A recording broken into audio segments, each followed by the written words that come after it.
25শে বৈশাখে পশ্চিমবঙ্গের রাজনীতিতে তৈরি হলো নতুন ইতিহাস। ব্রিগেডে প্রথম বিজেপি সরকার শপথ গ্রহণ করল। মুখ্যমন্ত্রী হলেন শুভেন্দু অধিকারী। শনিবার ইতিহাসের সাক্ষী রইল ব্রিগেড। হুটখোলা গাড়িতে শুভেন্দু এবং শ্রমিককে পাশে নিয়ে শপথ মঞ্চে প্রধানমন্ত্রী। গাড়ি থেকে নেমে হেঁটে গেলেন জনতার মধ্যে দিয়ে। শুভেন্দু অধিকারীর শপথ সাক্ষী রইলেন নরেন্দ্র মোদী। ব্রাহ্মণ থেকে তফসিলি, ওবিসি, রাজবংশী, আদিবাসী, মহিলা, বিজেপির মন্ত্রিসভার সমাজের নানা স্তরের প্রতিনিধিরা। মন্ত্রী হলেন দিলীপ ঘোষ, অগ্নিমিত্রা পাল, নিশীথ প্রামাণিক থেকে অশোক কীর্তনিয়া, ক্ষুদিরাম টুডু। আমি শুভেন্দু অধিকারী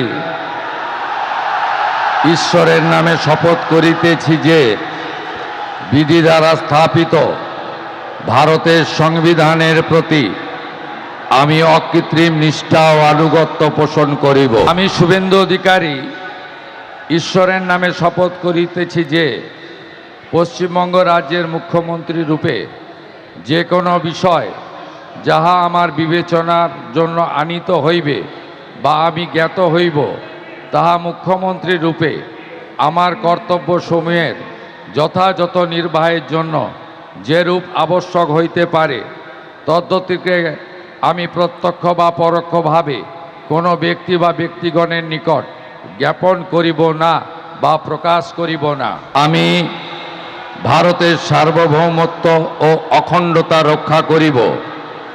পশ্চিমবঙ্গ রাজ্যের মুখ্যমন্ত্রী রূপে আমার কর্তব্যসমূহ নিষ্ঠাপূর্বক এবং বিবেকসম্মতভাবে নির্বাহ করিব এবং ভয় বা পক্ষপাত, প্রীতি বা বিদ্বেষ রহিত হইয়া সকল শ্রেণীর জনগণের প্রতি সংবিধান ও বিধি অনুসারে ন্যায় আচরণ করিব। শপথ নিয়ে ভবানীপুরে করতে দেয়নি। 24,000 ভোট পড়েছিল, 20,000 আমি পেয়েছি। নীরব বিপ্লব ঘটিয়েছে এখানকার লোকেরা। আপনি দেখা গেল শপথ নিয়ে নিজের কেন্দ্র ভবানীপুরে একাধিক কর্মসূচি, কি কি পরিকল্পনা? এরা ইতিহাস করেছে, ভবানীপুর ইতিহাস করেছে। আমি চিরকৃতজ্ঞ। মুখ্যমন্ত্রী ইতিহাস করেছে। 30,000 ভোটারের মধ্যে 20,000 আমাকে ভোট দিয়েছে। মুখ্যমন্ত্রী হিসেবে সিপিএম এর সব ভোট আমাকে দিয়েছে। মুখ্যমন্ত্রী হিসেবে ভবানীপুরের বিধায়ক সবার জন্য সেরা 5টা পরিকল্পনা কি? সবার জন্য কাজ করবে, অনেক কাজ আছে। একদিকে আওয়াজ উঠছে ভবানীপুর কেন্দ্র যেন না ছাড়েন মুখ্যমন্ত্রী শুভেন্দু অধিকারী, আর তিনি বারবার বলছেন কাজ করব সকলের জন্য, এবং রেকর্ড ভোটে এই এলাকা তাকে জিতিয়েছে। তাই শপথ নিয়েই ভবানীপুরের চেতলা এলাকায় এলেন শুভেন্দু অধিকারী। ক্যামেরায় শ্যামল জানার সঙ্গে শিবাশিস মৌলিক, এবিপি আনন্দ, কলকাতা। পশ্চিমবঙ্গে তৈরি হলো বিজেপির প্রথম সরকার। নবম মুখ্যমন্ত্রী হিসেবে শপথ নিয়েছেন শুভেন্দু অধিকারী।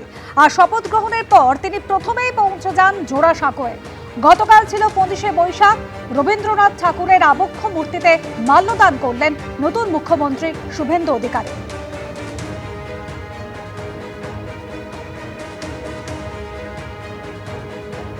কবিগুরুকে প্রধানমন্ত্রী প্রণাম জানিয়ে মুখ্যমন্ত্রীকে শপথ নেওয়ালেন এবং আমরা দায়িত্বভার নিলাম। বাংলা বাঙালির সংস্কৃতি কবিগুরুর চেতনাতে, কবিগুরুর ভাবনাতে হবে, তার আজকে শুভ সূচনা। একটাই মন্ত্র স্বামীজির, চোরইবতী চোরইবতী। বাংলা বাঙালি, বাংলার সংস্কৃতি কবিগুরুকে বাদ দেওয়া হয় না।